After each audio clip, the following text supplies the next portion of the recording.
I want to welcome everybody to this Zoom webinar.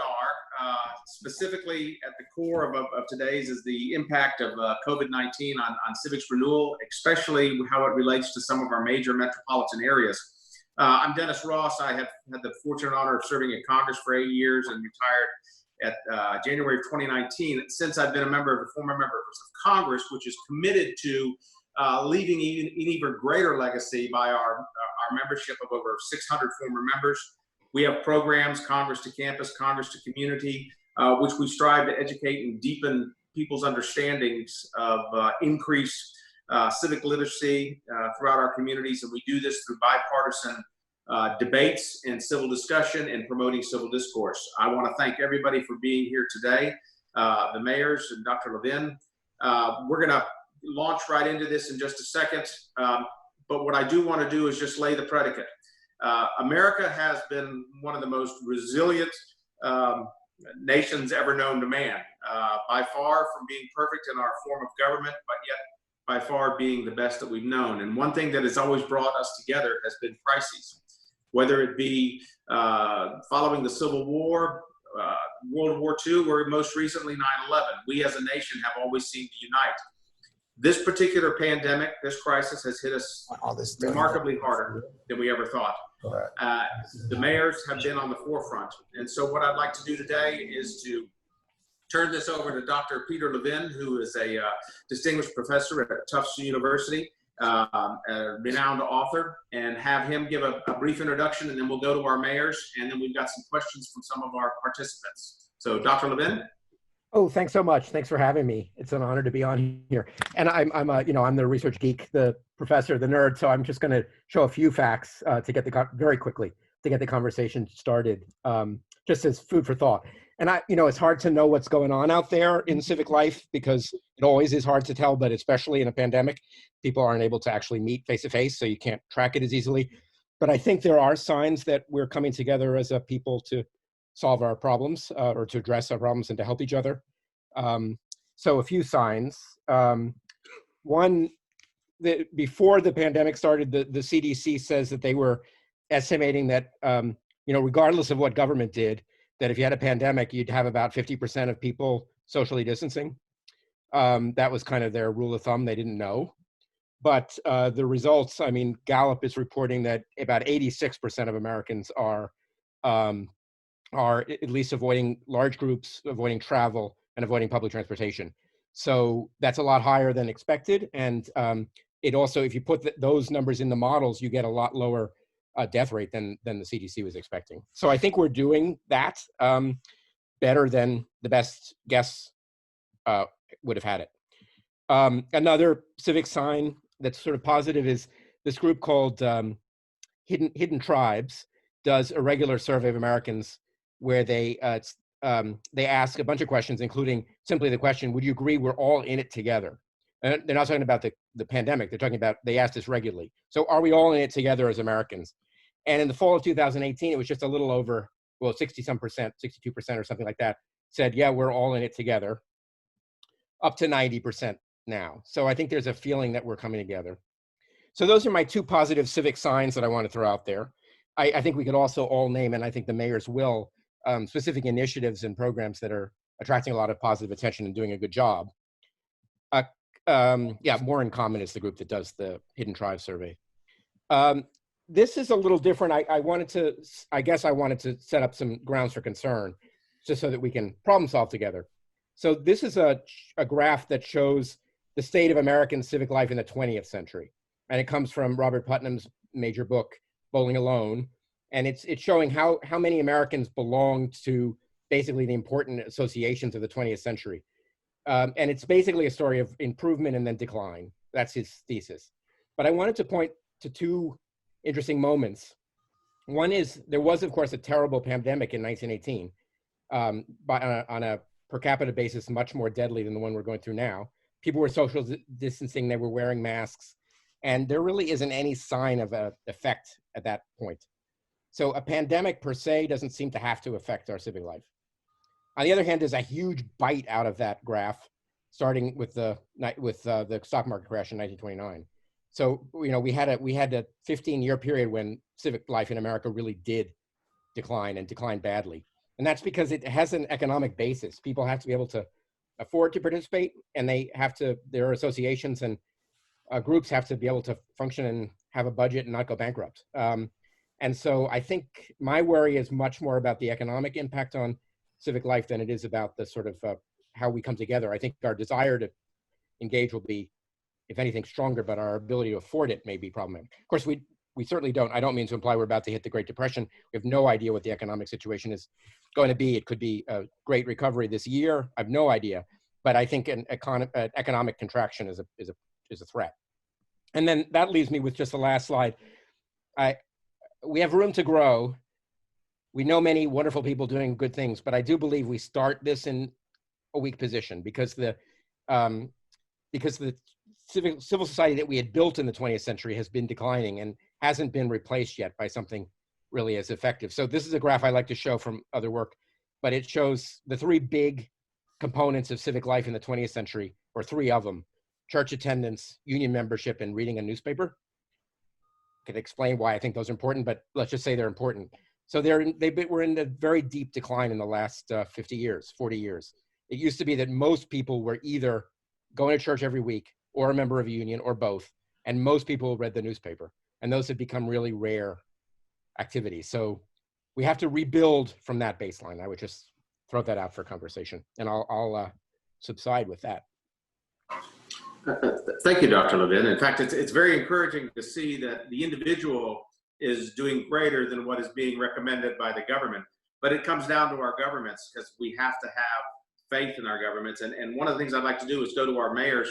And I'll start with you, Mayor Whaley, mayor of Dayton, Ohio, and a distinguished career you've had too, especially being the youngest female city commissioner ever elected there, and then being very active in your national association. Mayor Whaley, I'd like you to explain what you've been doing. I know that you've created some COVID-19 response funds. You've been engaging your public schools. You've set up donation drives. Please, for our listeners, would you mind discussing how your impact has made an impact in your local community and trying to regain this civic participation through this crisis? Yeah, thank you, Representative Ross. It's great to see you and appreciate this opportunity to talk about our cities and the issues that are going forward. I think when we talk about social connectivity and this idea of our citizen engagement during COVID, it makes it very, very difficult. And I think, one of the things that was tough for me, even at the beginning of this crisis, was typically mayors do a couple of things. They tell everybody to come out and come together, to join, to go to restaurants, to convene. And really, we had to change the way we were thinking about what convening is during this crisis. And I think for all of us, it was just an adjustment, because we want to keep our community safe, but how we message is so important in that conversation. And then as we've continued on, we know that the coronavirus has effects for particularly some of our vulnerable populations, particularly seniors. And just last week, we have we were disclosed as the third largest city, third in the country, of communities that have people living alone. And so if you think about that, in addition to this connectivity issue, it's a really, really big deal as we talk about how we connect to folks in a place where sometimes we don't have the access of broadband, et cetera, for our communities. So what we tried to do, again, we have the mantra here at City Hall is trying to meet our community where they are. And so we're doing a couple of things. Number one, we're still using technology, and I've been quite surprised at just how much and how many of my citizens 80 and above are on Zoom calls. And we started with a youth. We reached out to young people early on in March and April to try to make sure we can message to young people about the benefits of staying home. And these young folks have created their own hashtag and have connected they're using their networks for social media. And that has been really, really helpful. Number one, just to get some, young people validators, and mayors know this too, that a lot of times we might not be the best validator. And so finding the folks in our community that can really use that message has been really important. And so that's been a great learning experience. And for me, it's my favorite call of the week, frankly. And then And then we had a Zoom town hall for young people, and they were able to like share their ideas and discuss some of the things that are concerning, a lot around school, of course, and going to college, etc. And then because it was so successful, we said, well, let's try these. I used to do porch tours in every neighborhood, and obviously I cannot do that now.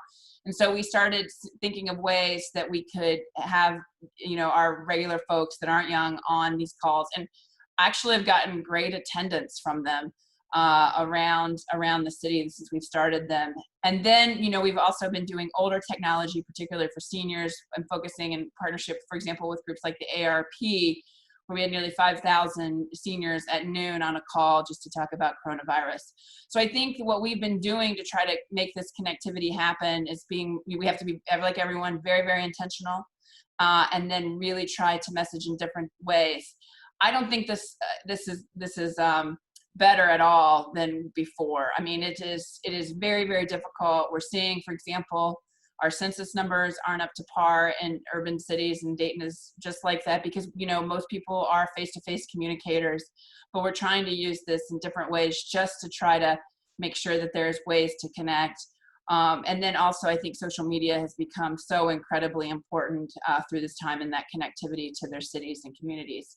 The USA Today had an article today, and I think it's worth noting that while people have respect for the federal government and state government, mayors and local leaders are the most trusted source for information, at a height of 74% of Americans trusting their mayor, even over their governor, even today. And so, I think we carry this important bully pulpit, and in crises like this, it's even more important that we do it. It is hard for us, honestly, I think, because of the mixed messages we see. Not really a consistency of message coming out of the federal government, just up and down. And so, I think then the role of mayors becomes even more important to be consistent about what that message is, so so our communities can be safe. And I've been so impressed, regardless of party, on mayors, how they've been able to do that.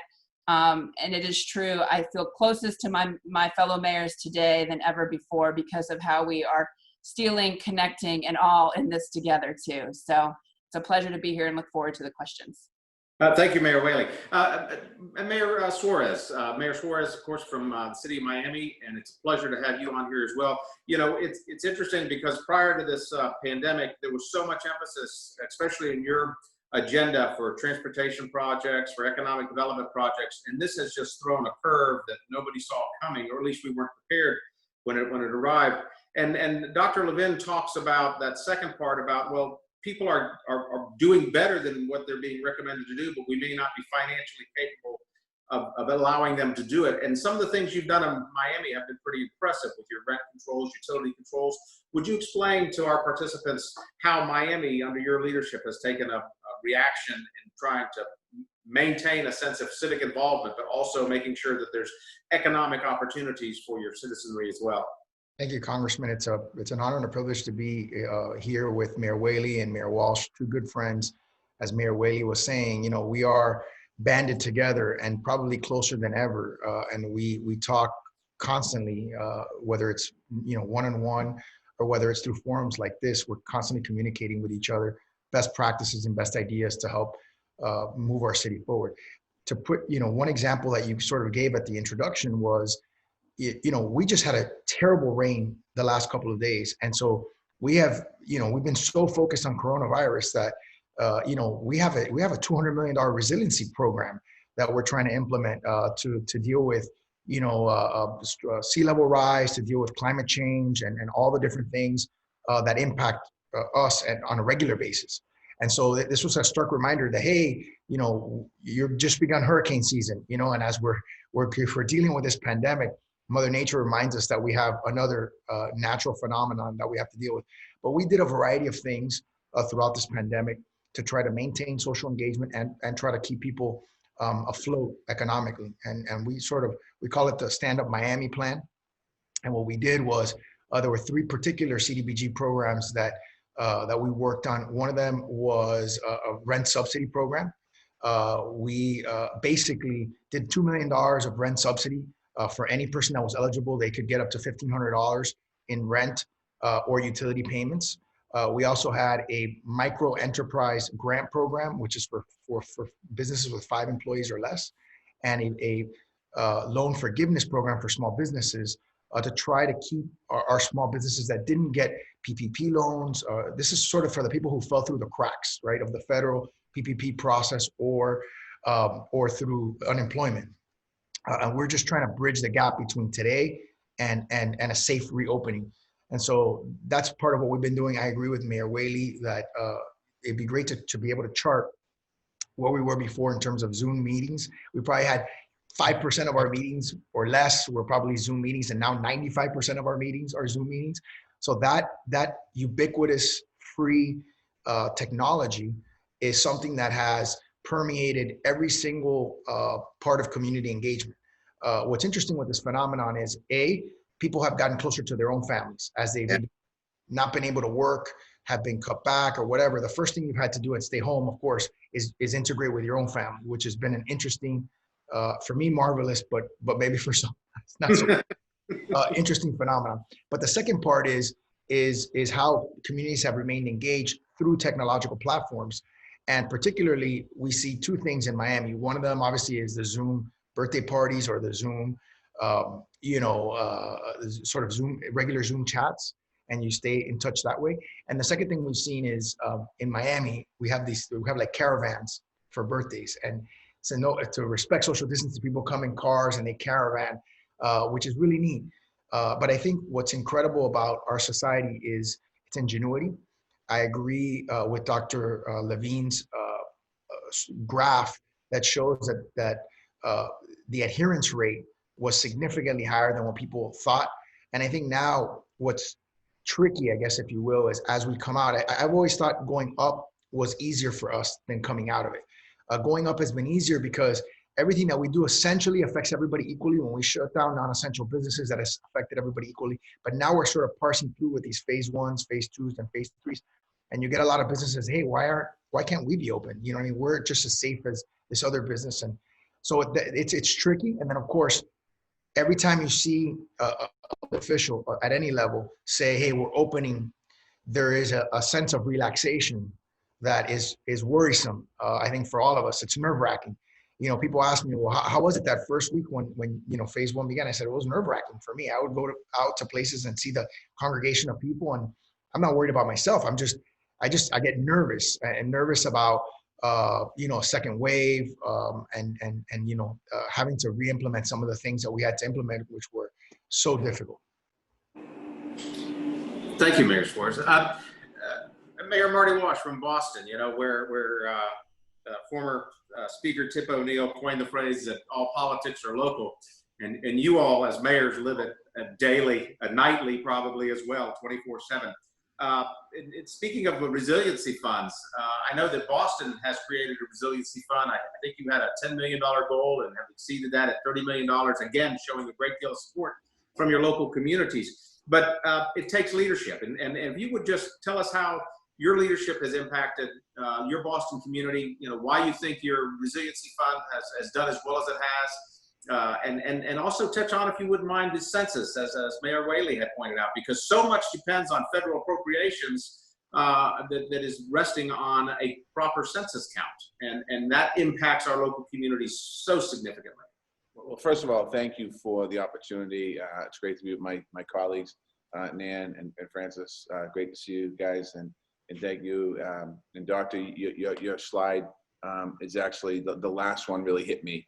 And I think that as we move forward, is there an opportunity for that last slide to change and have an upward projection? I think that's something really important as we think about moving forward. But the coronavirus has certainly tested Boston and certainly tested our city and our country in a whole new way, not just ours.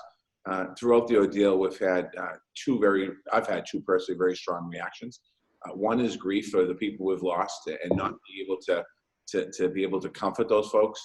We haven't had funerals and wakes and all of the rituals that usually have religious ceremonies, and I'm concerned about the long impact that's going to have. But pride, watching our community come up and step together in this unprecedented times. And I think Francis and Nan talked about it in whether it's Miami Pride, or I forget how you called it, or or what Nan's done with the young people, I think it's really important. When I think about Boston, just to give a little snapshot, in a matter of weeks, we had to restructure our daily life of the 700,000 people in our city. We all did, closing our schools, getting rid of those traditions that we usually had, asking people to keep distance and not congregate. Looking at we didn't hear a lot of complaints, but the overwhelming reaction we saw was support and cooperation. The Resiliency Fund is one of those.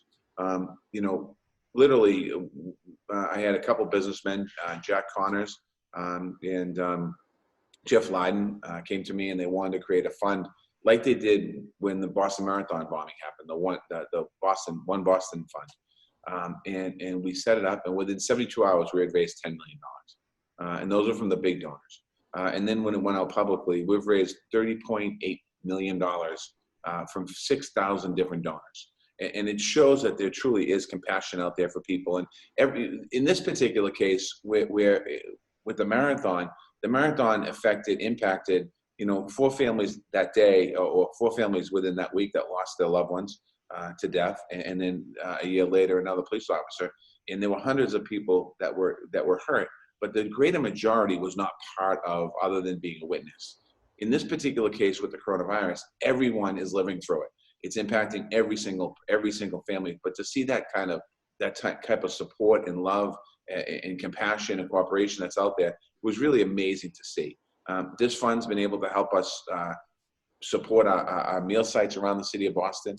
We have 65 meal sites around the city for the people of Boston. We've already served about 1.2 million meals. This fund helped us to buy laptops for our kids, so we could send our kids home with laptops or get them delivered with Wi-Fi hotspots for low-income families.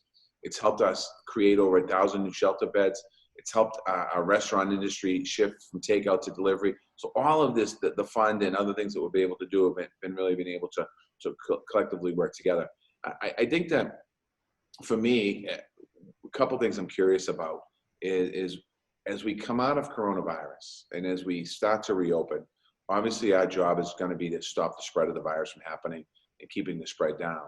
But I'm really curious to see what society is going to look like when we're open, when we're back to what it was in February of this month. When we go back, what will change? What are all these folks that characteristically have changed their behavior, if you will? What's it going to be when we go back? I think there's something to be said. The Zoom calls. The one thing about the Zoom calls that I think is added to us is more efficiency. This call started at 1 o'clock. It's over at 2. That's how all my calls are, and it doesn't linger on. So I think we're going to get more efficiency out of how we do business. But I also think that there's something said for the Zoom calls that we are connecting, in some cases, more people to the call. It's not happening in the neighborhood. We have to figure out how do we transition that into the neighborhood? How do we get more opportunities for neighborhood meetings or whatever it might be? That's the piece that I don't think was quite conquered yet. Thank you, Mayor. Let's go into a few questions, if you don't mind.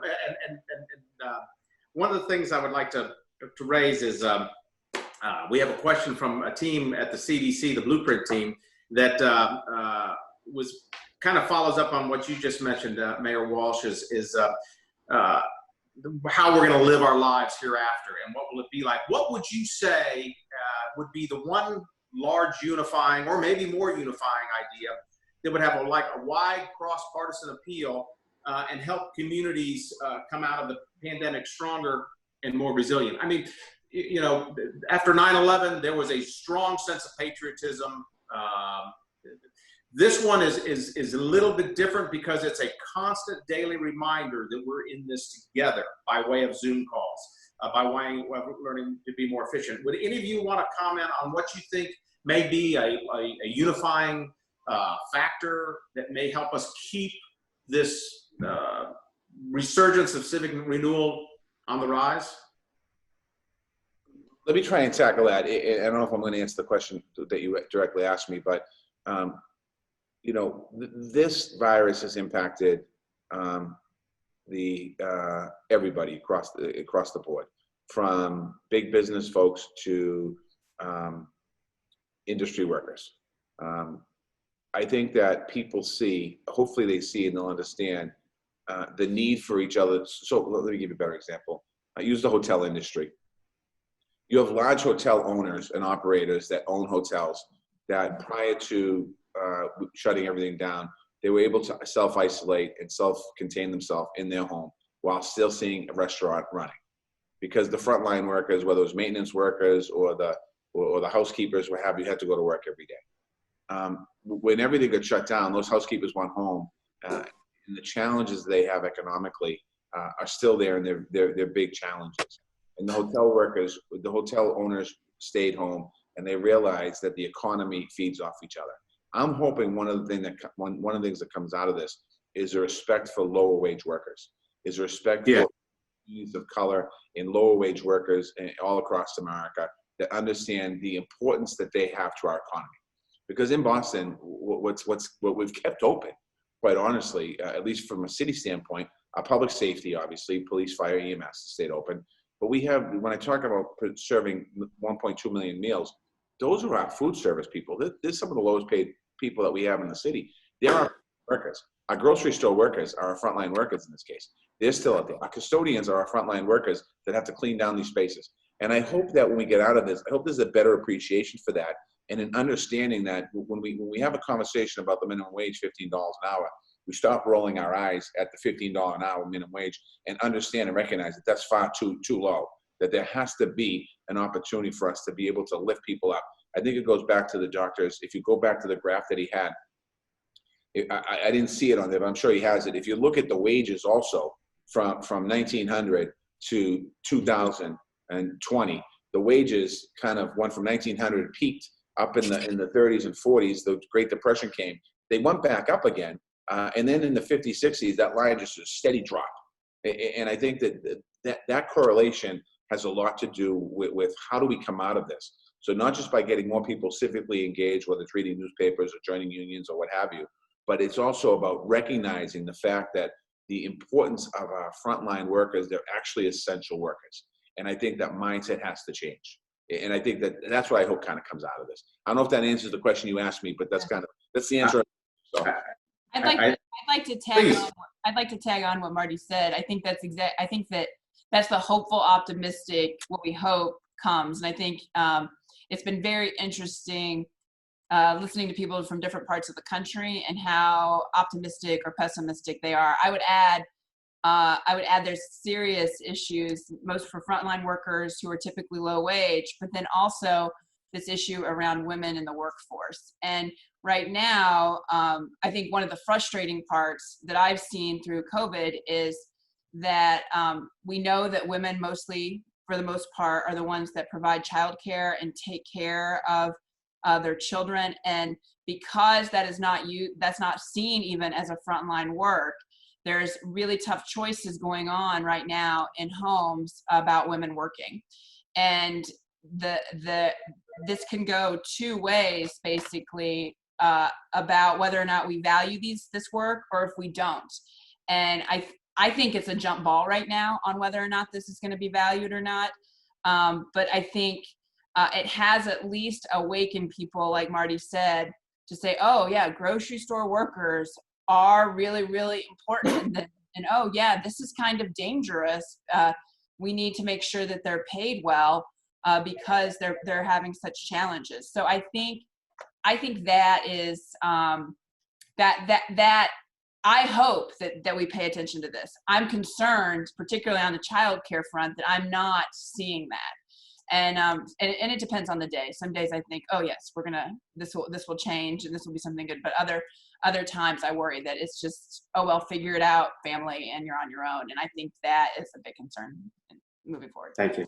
I think for me, our life prior to COVID was like being on a bullet train. And I think the mayors can really appreciate that. We're on a bullet train and it's going very, very fast. I think when COVID-19 hit, it was like a pause button for everyone.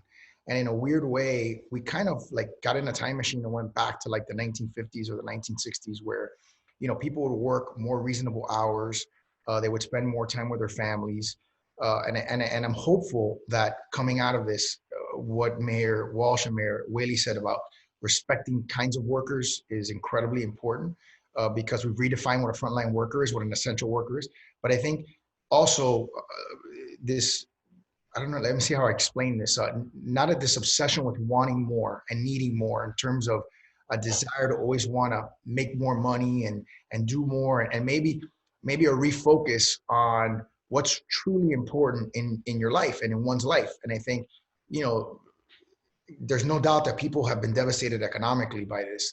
But my hope is that after this, people say, wait a second, maybe I don't need to make as much money as I feel like I have to make to keep up with the Joneses, or to, you know, or to live the kind of lifestyle that is expected of me. Instead, I can reinvest that time in my family, in being outside. I mean, you know, there's probably, the doctor could probably come up with a good graph on how much the percentage of people who have been walking and running and biking and doing exercise, as opposed to, you know, just grinding it out another hour at work or another 2 hours at work. I mean, I think, you know, it requires a refocus and a sort of a reevaluation of our priorities in terms of family and in terms of material things that we may want as a society.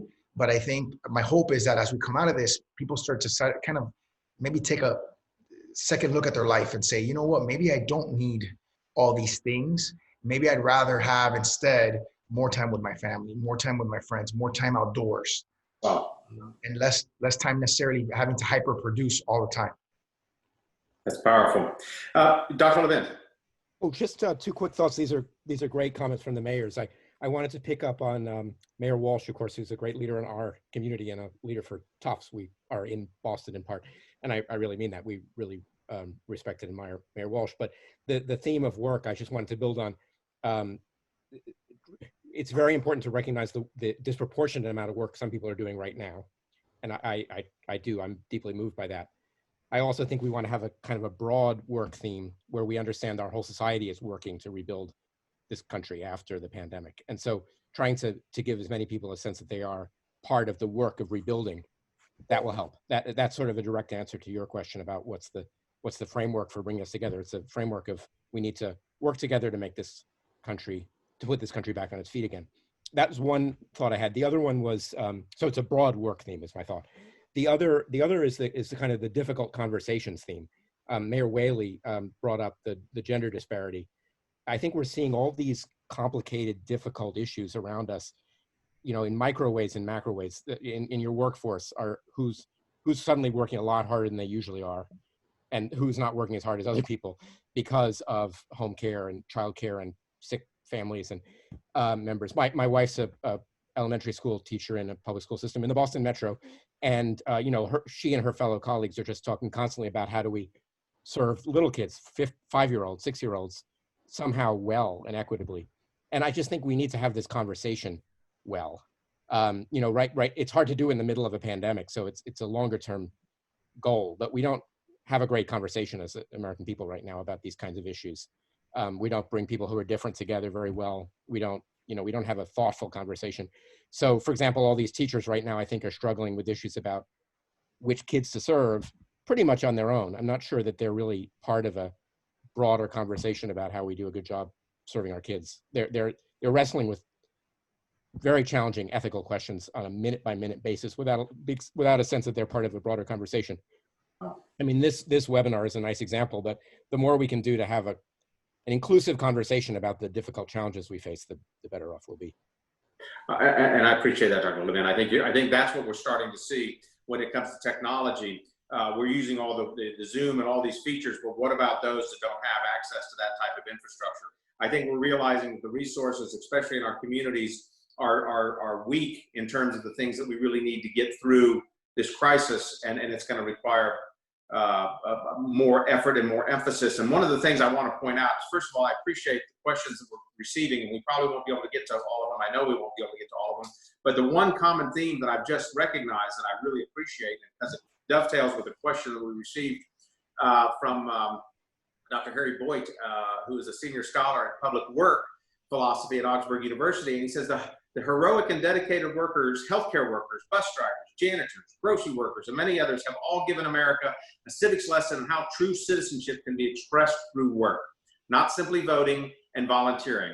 And his question is, how can we build on this lesson, emphasizing the dignity of work and the civic possibilities of work at the heart of recovery? You all have essentially answered that question. And I think what we're realizing is that the more that people are given an opportunity to participate in their community by giving, whether it be through work or whether it be through community volunteerism, there's a sense of civic renewal that comes from that. I throw that out there because I wanted to ask that as a question, and you all gave it as an answer before the question came out, which I was very, very appreciative of.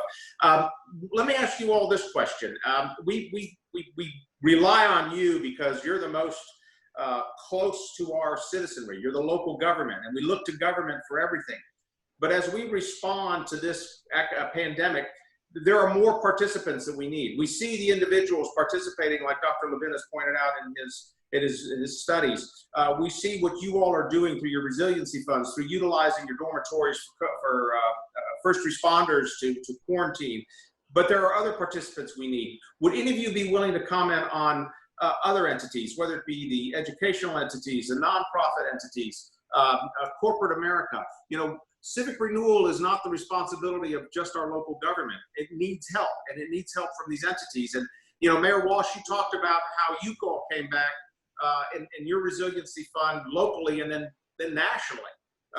Would anyone wish to comment on other participants that you would feel are necessary in order to not only allow the civic renewal to flourish, but to let it become a new normal, if you will? You want to jump on it? Go ahead. Sure. Yeah, I'll start. Yeah, I think I have a lot of thoughts on this, and what I've noticed too is in more of the mid-sized cities that don't have as much funding philanthropy-wise, this is a little more difficult. You know, I'm in a city that does not have any Fortune 500 companies, that has been ravaged by the Great Recession, and you know, still we're seeing, you know, much smaller amounts of philanthropy coming into our community, but still that is there by the people that can give. And I just really, I think this idea around this dignity of work and what does work mean and how do we value it instead of around scarcity but more towards necessity will be really, really key in the coming conversation if we're going to really have civic involvement. We also, you know, have to recognize, as you pointed out with Putnam's work on Bowling Alone and our kids, you know, what we did over that 5-decade period was we did go to a two-family working home, and really took away all safety nets. And it's got to be one or the other. I don't think there's anybody that doesn't want to engage in their community. But if we're going to have families that are both working, which I think we should, and I advocate that opportunity, then we have to have safety nets for kids. And during that 5-decade period, what you saw was safety nets going away. So this conversation about COVID, I see, frankly, again, I don't mean to be the Debbie Downer, but the inequity, it does discriminate. It is hitting our communities in unequal ways. We will have incredible fault lines after this if we don't be honest and have direction from our federal and state governments that start putting some of that back in place. And while it's great that, you know, folks are engaging and trying to engage, if that doesn't happen, we'll be worse off than we were beforehand when we talk about what our communities look like post-COVID. I just want to pick up what Nan said, and I think that there's coronavirus is certainly going to have a lasting impact on our society. I think it has there'll be a lot of positive aspects, and it'll help us in how we do civic engagement. I know people paying attention to what's going on around them and what's going on around the world. And to the doctor's point with that chart that showed people weren't reading the paper and watching the news or reading the paper, they weren't paying attention to what's happening in the world. And I think they are today. I think if you start talking about coronavirus, people generally know more about what's happening in other countries than they would on anything else. I think that's key. I think people are realizing, and they have for a while in America, but I think more so now, that elections have consequences and that good leadership is really, really important to move forward.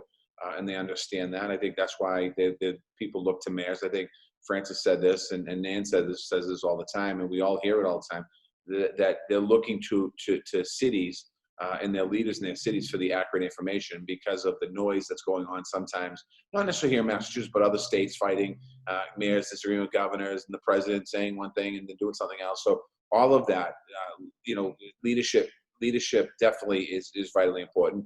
I think that it's clear now also that what an essential role working class people have in our society, and I think that that's also going to kind of catch the attention of everyone. And seeing and looking at investments into science and healthcare, and how important that's going to be. I think the priorities that people look at are going to be different. The one thing I think that coronavirus has done, and then I'm going to let Francis jump in here, is whether you're a president of a bank, or you're a bank teller, or you're the president of a grocery store chain, or you're the checkout clerk, coronavirus impacted everyone. And I think there's no separation there. It impacted everyone. It brought everyone to its knees. And I think that as we think about getting out of this, I think some of the things that Nan talked about, we're talking about on this call, and looking at information and data, and really how do we fix some of the inequities that we've been dealing with for such a long time in this country. We have an opportunity now. Just like Congressman, when you talked about, most people don't view this as a war per se, but everybody has a role to play in rebuilding America and rebuilding the world. And as we're rebuilding the world and rebuilding America, how do we want to shape that? What do we want to see us for the next 20, 25, 30 years? We have a real opportunity here. And that means that the folks that are in high positions or the folks that aren't in high positions, we need to really take a good look in the mirror at ourselves and our soul to see who we want to be as people moving forward. To me, there's no doubt that philanthropy and volunteerism have gone up significantly throughout this period, and I think that's very in Miami, and I would assume everywhere else in the country, that's very common to see when there's a natural disaster, people coming together, whether it's food distributions or even individuals that creatively raise money to help people. I was at one today. I have not been to one event where there's been a shortage of volunteers. I think in moments like this, when people have free time, they want to reinvest it in their community, and they want to reinvest it in something that makes them feel good about themselves. And certainly it's better to be proactive and to be out there helping people than it is to be home, essentially not doing anything or not doing anything productive. So I've definitely seen in Miami a significant increase from, companies donating masks and PPE supplies to our first responders and to people. There has been a significant increase on both those things. And I think I'm hopeful that spirit of, as Mayor Walsh just said, of sort of, we're all in this together and we need to band together, that continues beyond the crisis, and that we start looking at all our societal problems in that same fashion. But I do agree with Mayor Whaley and Mayor Walsh that both said that these crises do very, very clearly demarcate socioeconomic lines. And there's no doubt that the people who are on the bottom end of the socioeconomic ladder, if you will, are suffering greatly. They're the ones that are standing in line waiting to get fed. They're the ones who have been laid off, many of which have not been able to get unemployment. And they're surviving, barely. So, and I think, it just goes to show how fragile this society is. And as Mayor Walsh said, really, if you look at the people who are the big CEOs versus those who are the frontline workers at their businesses, there's not too much that separates them when there's a crisis like this. They have to wear masks just like we have to wear masks, and they have to observe the same rules and the same norms. And it's interesting to see our society come together and be more equalized in that sense. But definitely volunteerism and civic philanthropy has gone up in the city. Thank you. It's interesting because there's a consensus of a cross-sectional coming together of diverse backgrounds. And it's an exercise of civic muscle, if you will, towards civic renewal. And each of you in your own right have had a distinguished career in the civic arena. And I would ask you, because we don't have much time left, but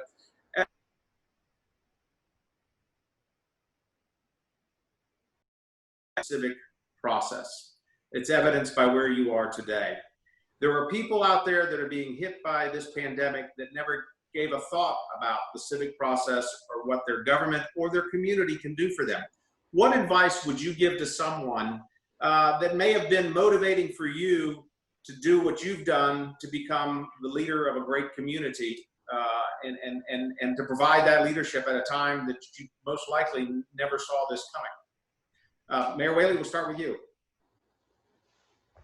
Yeah, I mean, this past year in Dayton has been particularly difficult. We're actually on the heels of a 1-year anniversary of tornadoes that ripped through the city last Memorial Day. And then we had a very tragic mass shooting in the Oregon District, which is the place where our community gathers, and now pandemic. We actually make a point that it is COVID-19, not COVID-20, that it's just a runoff from the tough year of 2019. And so I've been amazed by the whole thing of how well our community has shown its grit and resilience. And, you know, I have no doubt from the actions that have happened this past year in our community that there are civic leaders awakening from all of the, quite frankly, they're all tragedies that have happened in our community.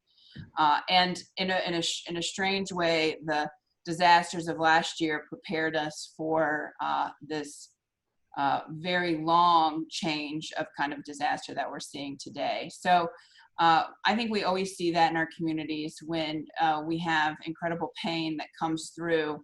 We see, and this is the honor of being a mayor, you get to see that resilience and that grit come through in your community. And I'm hopeful that we see civic leaders come from that decision more, you know, from where they can see they can make a difference and add to that value. But I do want to just stress that I think I don't see this affecting everybody equally. And I see in my community that it is affecting people that are more working class, that have to go to work in a very different way than those of us that have the privilege of getting to talk to a computer.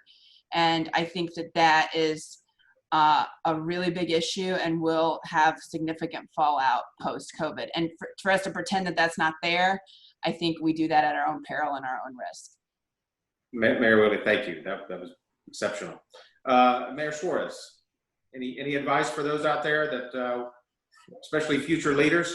I think Marty said this, and I'm sure Mayor Whaley agrees that, you know, we need good leaders. And I think one of the things is that, you know, in a time of social media, 24-hour cable news, there's so many people that don't want to be involved in politics. They just find it, you know, something that's not tasteful, not enjoyable. And I think when you start to see the broad public policy ramifications that have to be undertaken in a crisis like this, whether you agree with them or not, because some people think the shutdown, you know, was necessary. There are obviously people that disagree with that, and they think that it's infringement on their liberty. Whatever side of it you're on, the point is that if you don't engage and if you're not trying to lead, you know, you're just going to be at the mercy of someone who you feel either is not responsive to you, or, you know, you had no role in that decision. And I think I'm hopeful that, I mean, I think our country desperately needs, and I think you find that among mayors. We're obviously a little biased, but I think the polls show that you find that among mayors, you know, significantly, they polled mayors in Florida, and we polled significantly better than other elected officials on you know, above us. And that's something that probably is universal throughout the United States. But I think that the fact of the matter is, whether it's mayors, whether it's councilmen and councilwomen, we need good elected officials all over the place, that are, you know, that really are passionate, that are intelligent, that are ethical, and that really want to make a difference. And I think that's hopefully what we see in terms of the civic engagement post COVID-19, that people realize, hey, the decisions that we make impact the quality of life, impact economics, impact liberty, and whether you like it or not. And those are decisions that they're huge responsibilities, and hopefully they're being made by good people. At the end of the day, we can be from different parties, but I don't even like the two-party system, frankly. I think it's a little bit of a false dichotomy. But I think one thing that is important is the fact that, you know, people are good and they care. And when you're an elected official, it's good and you care. I think that's the most important ingredient. Everything else, you know, is something that you can agree, disagree on, but the root, it has to be goodness and caring for the community. And hopefully we'll start to see that change in terms of people being afraid of running for office and being afraid of the scrutiny that you're under. Excellent advice, Mayor Suarez. Mayor Walsh. This is a difficult question because a lot of different things went through my head, but I think right now, I think civic engagement and potentially leading to politics. First of all, civic engagement is politics, number one. I think that needs to be understood. I think what's needed right now is leadership. And I think leadership in civic engagement, leadership in different areas. And leadership doesn't necessarily mean having all the answers or having all what you have to do. Leadership means being able to be a good listener. Leadership means being able to make people comfortable and moving forwards. So my advice to people who are getting involved and who are interested in getting involved, get involved. Run for office. I mean, when I made a decision back in 1996 to run for state representative, you know, some of my family was like, "Oh, you have a good job, don't do it." But I had the bug. I had the bug because I was a civic leader at my local civic association. I was a president of Little League. I was involved. I didn't have all the answers. I didn't expect, didn't pretend to have all the answers. But if I didn't do that, I wouldn't be in the position I'm in today. And I think that's really important. And don't be afraid. Don't be afraid to take advice. Don't be afraid to admit you're wrong. Don't be afraid to have smarter people around you as you move around, whether you move up the ladder, what have you. You know, I would say talk to people. I would say just three things. One is I think the attitudinal effects, the effects on our mentalities will probably be kind of positive, honestly. And the mayors have said this, that we'll probably care about working people more and care about each other more and want to engage. So the effect on our mentalities, positive. I think the fact that we face a common problem and it's so huge is a chance to bring us together. So we have a chance to rebuild our cities and our country together. I still think the biggest worry for me is that all of that always takes some paid work.